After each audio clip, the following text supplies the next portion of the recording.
All right, we're going to look at our final rookie rankings and tier lists before the NFL draft. So a week from now, it's probably not going to matter a whole lot because this is probably going to get shifted around a bunch and we're actually going to have some concrete answers. And again, draft capital is king. I mean, so the draft capital indication of how we should be valuing these players is coming up very soon. With that being said, I think it will be fun to do our own rankings and see how we kind of compare to what the NFL actually says. So at this point, we're guessing, but it will be very interesting to see how we have these rookies ranked, and interesting to see how it compares to the NFL draft when that goes down. But first, make sure you like this video. It's free. It's easy. It helps us out. You just go down there and press that little button. We really appreciate it. And make sure you subscribe if you haven't already. Make sure you head over to Fantasy Domain and subscribe there as well. That's our new channel that will be very active during the NFL season with week-to-week start, sit, rankings, things like that, etc. So make sure you go subscribe there as well. Let's get started here today. We will start with the S tier. Last time in our S tier, we had Bijan Robinson by himself. Now we have moved Bijan Robinson. Well, we kept Bijan Robinson. We have moved somebody up with Bijan Robinson, and that's Anthony Richardson. So with Anthony Richardson, listen, let's use this as an opportunity here.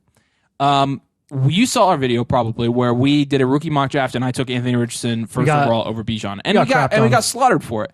And what was funny was, I mean, nobody really provided a good reason on why that was a bad pick because it's a super flex league and we were going based off of a mock draft that had him going top 5. And so what we're essentially predicting when we put Anthony Richardson in the S tier here is that he's going to get top 5 draft capital.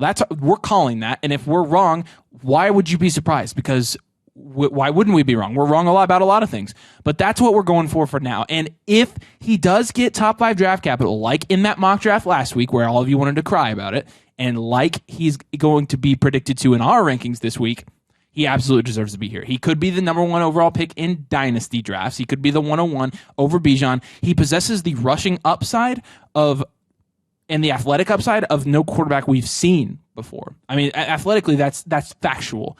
And here's the thing with Anthony Richardson, when you're thinking about his value, I mean, if he is going top 5, he's going to probably start year 1 wherever he goes, most likely. And because that is the case, I mean, what are you really worried about his value for? Look at Justin Fields, guys. Justin Fields, somebody who was a very good college prospect, came in, offered elite athleticism and rushing upside, and this year he completely crapped the bed in the passing game. I mean, Anthony, you want to talk about Anthony Richardson being a bad passer? Why don't you go look at the Chicago Bears? And how is his value in Dynasty? He's going in the first round of Dynasty startups. What are you worried about? If he gets top 5 draft capital, you take him here all day. All day, man. Look at Jalen Hurts. We sat there and told you Jalen Hurts sucked, and look what happened. Well, I mean, what are we supposed to do with this? The most athletic quarterback prospect ever to come out, and he potentially could get top 5 draft capital, and we're going to tell you to draft a freaking running back over him in a super flex league? That would be stupid. Look, and obviously, if you're taking Bijan, that's not a bad pick. You're not Bijan's wrong extremely for taking elite. Bijan. A lot of people made last week's thing about Bijan. It has nothing to do with Bijan and said we're lower on running backs. Actually, we really like Bijan, and he's as close to a sure thing as you can get, but you have to acknowledge he's in a volatile position group in running backs, and we really like Jahmyr Gibbs. I'm higher on Jahmyr Gibbs than almost anybody. So it's not even that. It's a superflex league, guys. You're starting 2 quarterbacks, and you're looking at quarterbacks historically with rushing upside that have come out the last few years, and look at their values now.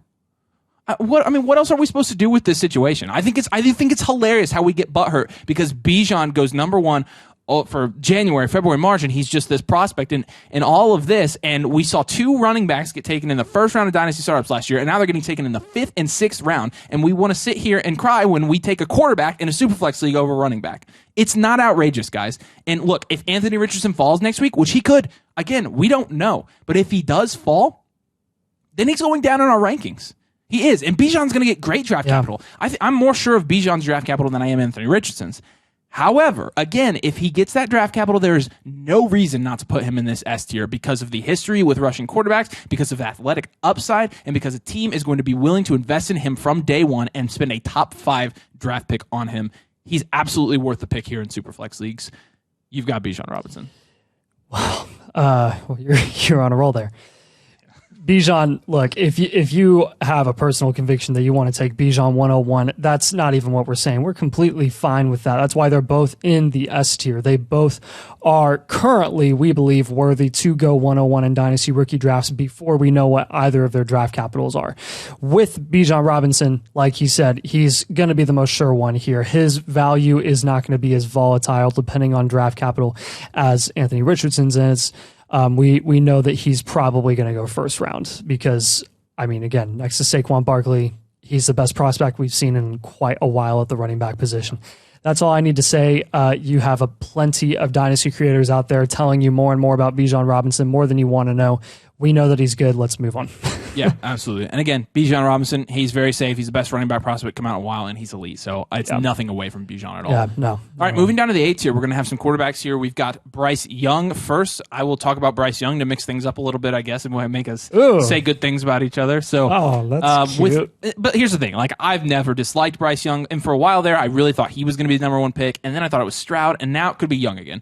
So with Young, I mean, people are saying he's like the Steph Curry of he's going to be the Steph Curry of the NFL. And when you watch him, I think you kind of get the idea of where that's coming from. Obviously, he's a smaller dude, and obviously we've seen the roller coaster of people's opinions on him in terms of, what's he going to weigh in at, and how is he going to throw up the combine and all of this. And look, when you watch his film, obviously the dude won the freaking Heisman, so he's legit. And the way he moves in the pocket, his pocket presence and awareness, the way he is mobile, he's not the most athletic QB, but he's very mobile, and that is absolutely a necessary skill in the NFL, especially these days. And you look at the accuracy, the poise under pressure. I mean, he's got it all. The only question he really has is his size. And I don't think that there's going to be a team that looks at Bryce Young and says this size is a big enough issue for us not to take him. If I had to put money on it right now, I'd probably say he's going 101. That's what Nathan told me. He's going in most of the mock drafts 101, so that's probably what the buzz is at this point. In a Superflex league, obviously you're starting 2 quarterbacks, and the quarterback market has been pretty scarce outside of the top 12 guys this last calendar year, so worth a pick in a Superflex league for sure. You got CJ Stroud. Yeah. If you want safety, you're going to be just absolutely in love with CJ Stroud. I don't really see a situation where he isn't starting year 1. Pretty much right off the bat. I would be surprised if he wasn't starting week 1 right off the bat, because I think he's just ready to go, just like Bryce Young is.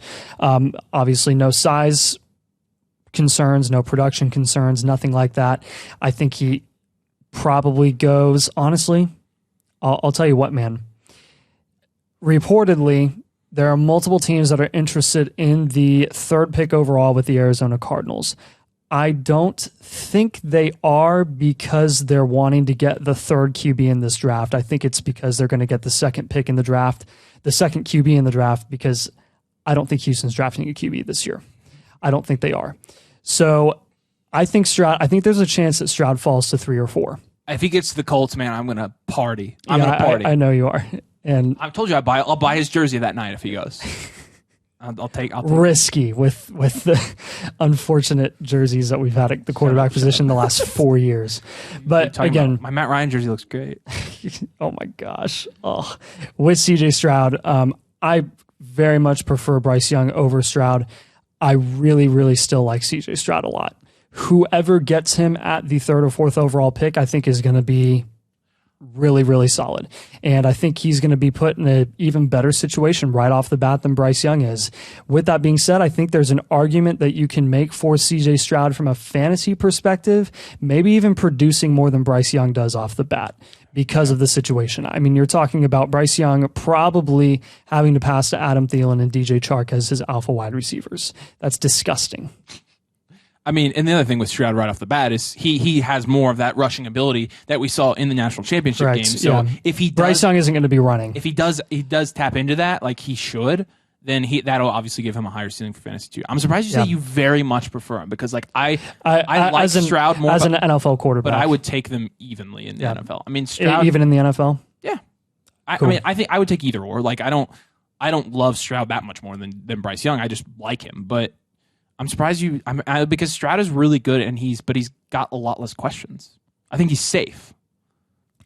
But what's safe versus the upside of Bryce Young as a passer? Like I don't know. I mean, we're talking about upside, then we're talking about Anthony Richardson. I mean, yeah, but we're talking about fantasy, right? In that situation, yeah. In the NFL, I'm taking Bryce Young and CJ Stroud over Anthony Richardson in the NFL. 100%. I think that CJ Stroud has. I mean.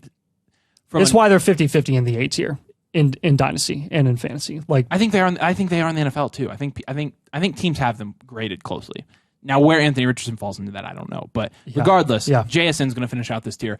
Look, it's funny. I mean, again, we defend JSN on Twitter, and people are like, "Why are you defending JSN?" Or like, that's like defending Josh Allen. Like, no, actually, it's not, because do you remember? I mean, you remember when JSN was falling out of the first round of mock drafts? Yes. And we said the whole time, he's elite, he's elite, he's elite, he's elite. He came out, did the 3-cone and the shuttle at the combine. It was elite. Change of direction, elite. Breakout age, elite. I mean, he played with Garrett Wilson and Chris Olave and outproduced them. And elite. those guys are elite. And they're elite. And you can throw around the term elite a lot, but Jason's probably the only elite wide receiver in this class. I think he is. I think he's a clear cut. I think the number 2 wide receiver in this class there's a significant drop. And you'll see, obviously we have a tier between them, but between Addison and Zay and QJ, like, I think JSN is very far above all of them. So he's going to be your safest receiver. I think he probably, depending on how the draft capital sorts out, he could go as high as 103, 104 in dynasty rookie drafts. Yeah, absolutely. And if the quarterbacks go 1 through 3, then he's probably going to go 105. And at that point, that's a really good pick. But that makes the tier drop off after the 105 extreme. And as low as the dynasty community is on Will Levis specifically, I'm starting to have a hard time seeing JSN not go over Levis just because of the dynasty bias against Levis. I think it's going to, I think it will be. But all right, we got to fly through these a little bit more. Talk about Will Levis in this B tier. Yeah, William Levis is. Look, I get it. I get it. Let me start with this. You have no idea who Will Levis is. We have no idea who Will Levis is as a person, as a leader, anything like that. All we can do is take the word of his teammates in college. All we can do is take the word of his coaching staff at Kentucky. All we can do is take the word of the draft capital in the NFL, which, guys, is probably going to be top 10. He did eat a banana peel, a brown one. I don't. Does that mean he's a butt? That's kind of a red flag for me. I don't know, man. I know he had a whole brown banana and ate the whole thing, like took a bite. Isn't that disgusting? That is actually pretty concerning. My entire opinion on Will Levis just completely took a 180. Move him down a tier. Never mind. Just completely throw everything I said out the window. No. Thank you. Stop it with the Will Levis bias for no reason. For no reason. Wait until we see what happens in 2 weeks. Wait until we see what happens on Thursday night. You mean we're not good at evaluating quarterbacks? No. I personally thought I was pretty awesome. I still think I'm pretty awesome at that. Cool, yeah. Just kidding. I'm not, and you aren't either. Okay. It's been incredible doing. Let's talk about Twitter. Let's talk about Twitter. Let's talk about Twitter. I want you to help me out with this. All right. Yeah. Here it is. People think they're better than NFL scouts. People on Twitter, these random dynasty people who are just as qualified as him, look at him and look at me. And we are in a basement in Indianapolis, Indiana, talking to people about fantasy football, and there are people just as qualified as us that think they are better scouts than actual legitimate front office NFL scouts. You are delusional if you think you are better than them. If you think that draft capital isn't the most important indicator of what a player's success or a player's investment or a player's value in dynasty will be, you are bananas. Pun intended. It's lazy too. It's stupid. It's lazy. Don't be just go back in history. Except that there are people that do this professionally, okay? And then lean on their understanding, lean on their knowledge, lean on the draft capital. And look, you're going to get in the comments and say, okay, well, look, what about Jalen Reagor and this and Johnny Manziel and whatever the and Henry Ruggs busted. Right. Oh, gosh. Yeah, you had to go there. Look, I know. But again, their hit percentage is going to be higher than yours because you don't know what you're talking about. Even if you played football, even if you watch it all the time, right? I watch basketball a lot. I'm not an NBA coach. Let's wait to see what the draft capital is on Will Levis before we decide anything else. There are clear signs that Will Levis could be a very good NFL quarterback, and I don't think he's as boom bust as a lot of people say. I think he gets a lot of really unmerited criticism for that sort of affiliation of boom bust. I think he could be a cult. And he could be a cult. He very much could. I don't know how to feel about that, Nathan. I don't know how to feel. But why? Is it just because of what the dynasty community is saying about him? Guess because if the NFL is saying that he deserves to go top 5 in the NFL, then he deserves to go there. Because he sat behind Sean Clifford for 3 years and then went to Kentucky. That's fine. I don't know. Joe Burrow had to transfer out of Ohio State. I mean, Joe Burrow sucks. Exactly. I'm not comparing Levis to Joe Burrow. I'm just saying there are plenty of examples where you have seen successful quarterbacks, very talented QBs, have to move to a different college for them to actually get playing time. All right, we said we were going to fly through it, and we spent 3.5 minutes on that guy. So yeah, here we go. Jahmyr Gibbs. We love him. I really, really like his profile. Please go to I the think Eagles. They're not drafting a running back. Howie doesn't draft him. Why are you so against them drafting a running back? If they get Bijan Robinson, are you really going to be bummy about that pick? Hey, you know, Eagles fans, come on. I was going to say, Come on. you know who the smartest of the smart are is Eagles fans. They fans. know it. Fly, Eagles, fly. Yeah, baby. You got your guy, man. They got Hurts. They got Hurts under contract now. With Gibbs, you know, he's going to have the route tree, the receiving upside of a running back that you're going to want like that. He's not probably going to be a bruiser, bell cow running back, but he has a potential to score a lot of fantasy points because of his skill set. And he's going to go to a team that needs that type of running back. He's like what James Cook was, or what people thought James Cook was for the Bills, but he's actually good at football, which is like a whole new level of point scoring that you could unlock there. So, Yeah. you know, Continue. I'm good. Okay. I was going to give you Jordan Addison. Oh, sweet. So I'm actually going to package these next three guys together because we usually end up talking cheap. about them together anyways. But Jordan Addison, Zay Flowers, and Quentin Johnson in that order. You could flip-flop them literally any way you wanted to, and I would have zero issue with it whatsoever. And honestly, tomorrow, my opinion will probably change. Jordan Addison is small and not as fast as we thought he was going to be going into the combine. He literally won the Biletnikoff in 2021. Boom. I mean, that has to be recognized. And when you watch him, when you watch his film, there's zero question about his talent and his ability. I think his draft capital is fine, whatever it's going to be. And I think he's going to get in a very nice landing spot where he's not exactly the dominant physical wide receiver, but he's going to get some pretty solid opportunities in the slot. Zay Flowers has been going up draft boards. We've been saying that he will for a while. He finally has. There's an argument that you can have him as wide receiver 2 in this class because of his skill set. Yes? I think at this point I would agree with that. And there's one indicator that I was pointing to, and this does not mean anything real. I mean, it doesn't mean everything, I guess I should say. It does mean something, I think. That Zay Flowers got a green room invite to the draft, and Quentin Johnson actually didn't.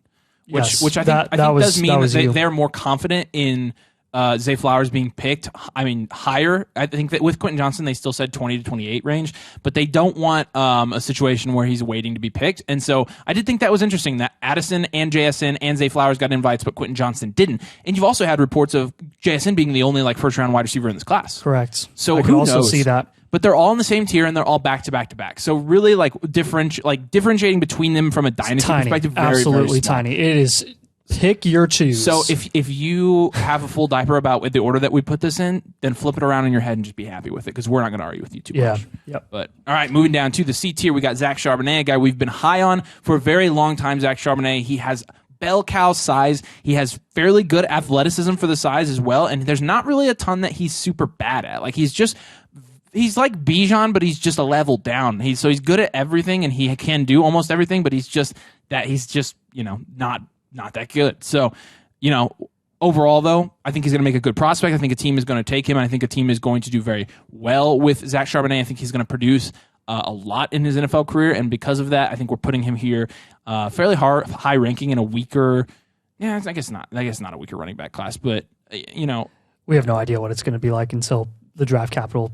We just don't know. Shakes So everything we're up, guessing on that one. But then we've also got Hendon Hooker up here, too. Yeah, Hendon Hooker, we play in a super flex league. If you play in a super flex league, this is around where Hendon Hooker should be going to. If he gets late first round draft capital or even second round draft capital, I'm completely fine with taking him here. When you see the second round QBs that have gone in recent seasons, specifically, I mean, Jalen Hurts being the most recent one, like that guy had rushing upside and you took him because of his rushing upside. And if he was able to start any number of games in his first couple seasons and get an opportunity, he was going to score fantasy points. Hendon Hooker is the same situation.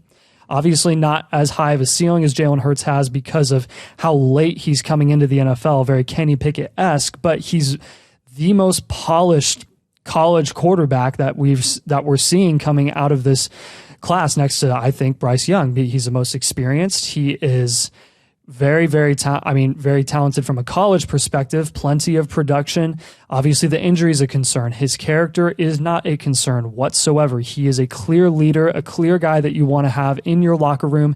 I don't expect him to come in and start day one in whatever offense he ends up in. But again, if he ends up in a team that is going to lose out on their QB within the next year or two, I'm pretty cool with Hendon Hooker. Look, and this can be another little mini rant here because everybody was like, "Oh, really, Hooker in the first round in our in the startup mock or the rookie mock we did last week. And people were pissy because we took Hendon Hooker that high. I mean, are you serious? We're playing in a super goes in the first round. You got to take him. He was projected to go first round draft capital. You have to take it. The end of this first round, guys, is not really all like. I mean, it can shift around a lot. It's not really anything to write home about. So if you're playing in a league with 2 quarterbacks that you're starting, and Hendon Hooker gets first round NFL draft capital, that's better than Jalen Hurts, by the way. There is absolutely no reason he's a bad pick at the end of the first round.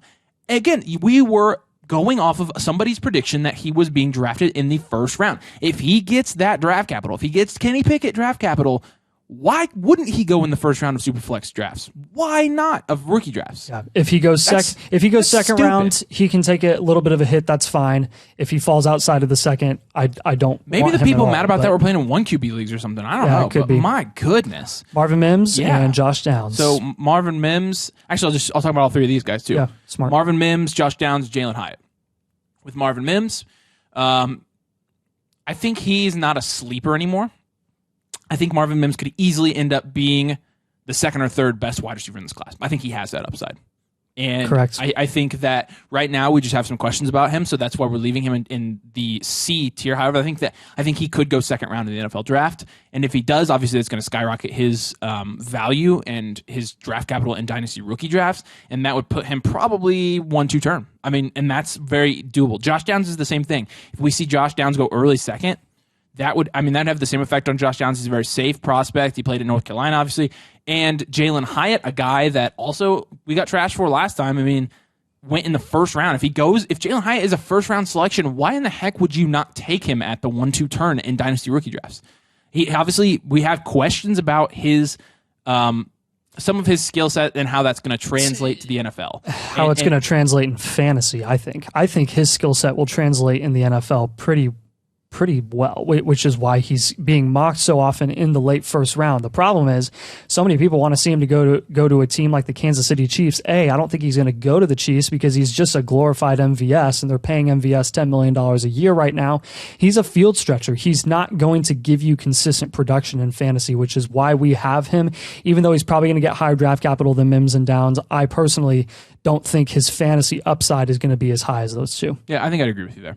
All right, I'll do the D tier, you do the F tier. So, all right, Dalton Kincaid. We have him over Michael Mayer, obviously same tier, but we like him and Mayer almost evenly. I think we both prefer Kincaid a little bit, but I think both these guys are going to be guys that get first-round draft capital, and they're going to be really good picks. However, we're not taking him in the top 12 of Superflex leagues because, again, we've seen time after time that these tight ends really aren't breaking out until their 24, 25-year-old seasons. So we can wait. I mean, we can wait on these guys. I mean, look, I'm not going and buying Greg Dulcich right now, Trey McBride. I mean, these are guys, again, that are going to take some time to develop, that are going to... Now, this year, if they were... Again, I've said this before, if there was going to be a year where it would happen to where a rookie tight end would go in and produce right away, it would be this year. It's a very strong class, but we have both of those guys there. We have Tyjae Spears, who is another guy who could end up jumping up the boards rapidly just because of his pre-draft profile and how he's tested and his production at Tulane. A guy that a lot of people, especially Dynasty Twitter, are high on is Anaconda, who will... did we already do that video? I can't remember. Yeah, I think we did. Yeah. So you saw it in one of our other videos this week. We detailed him as a guy you should be drafting all the time. Make sure you go watch that video as well.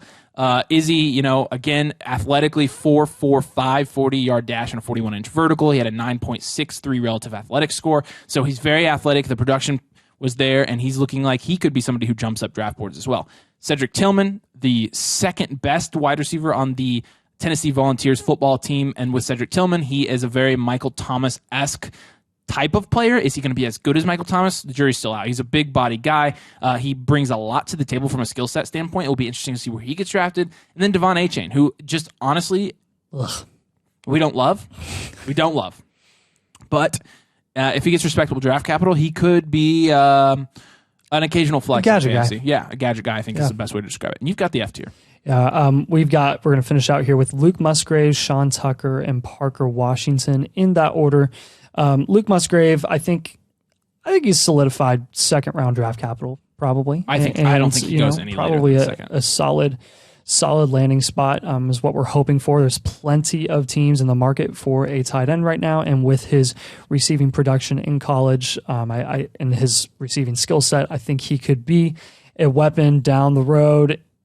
fantasy-wise, but honestly, I'm drafting him here late second just so that whenever someone gets high on him in my league, I can package them together, ship them off, and get an elite tight end. Yep. Sean Tucker, we really like his skill set as well. We like his athletic upside. We really, really hope that he gets solid draft capital. We just do. Do we think it's going to happen? Do we think it's guaranteed? Absolutely not. If he goes fifth, sixth round, he's only worth a dart throw come third round of Dynasty rookie drafts. Yep. Parker Washington, I'm becoming more and more confident that he's going to get pretty respectable draft capital for a wide receiver.